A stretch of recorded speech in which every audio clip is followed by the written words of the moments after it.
Hello and thank you for watching. I'm Ashley Van Dyke with Advantage Software, and on today's video, Translation Magic Algorithm Update, I'm going to tell you about an exciting change in Eclipse 12. You can find Translation Magic settings in User Settings, Translate, and then in the Translation Magic dialog. As long as you have Translation Magic turned on, then you'll be able to take advantage of it according to the settings that you have selected.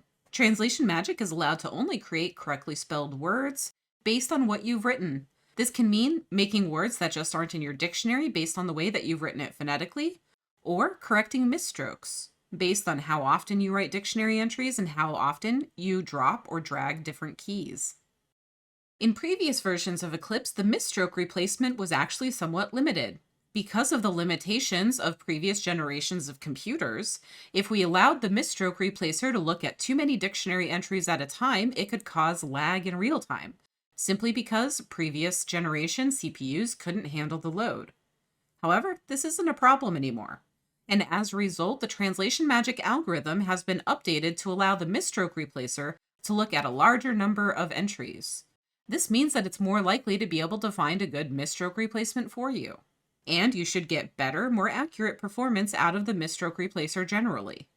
Now, this change only applies to misstrokes and will not apply to phonetic replacements, which are still just phonetic.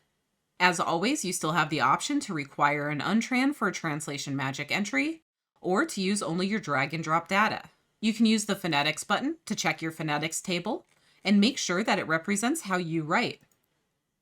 Use the exceptions button to make rules for Translation Magic and the things it can and can't do. And use the Test Steno button to input any piece of steno or steno strokes. And Translation Magic will tell you what kinds of things it's likely to replace it with and why. We hope that you'll enjoy this update to Translation Magic. And there's nothing that you have to do to take advantage of it. Simply install Eclipse 12 and enable Translation Magic, and you're ready to take advantage of this new change and your computer's processing power. Don't forget that Advantage Software offers anytime support. Tech support can be reached with any question, anytime, including weekends and holidays at 772-288-3266. Email support is available at support@eclipsecat.com. Thanks for watching this video. Please hit the thumbs up button, subscribe to our channel, and turn on notifications so that you'll be notified when we publish new content in the future. Thank you so much and have a great day.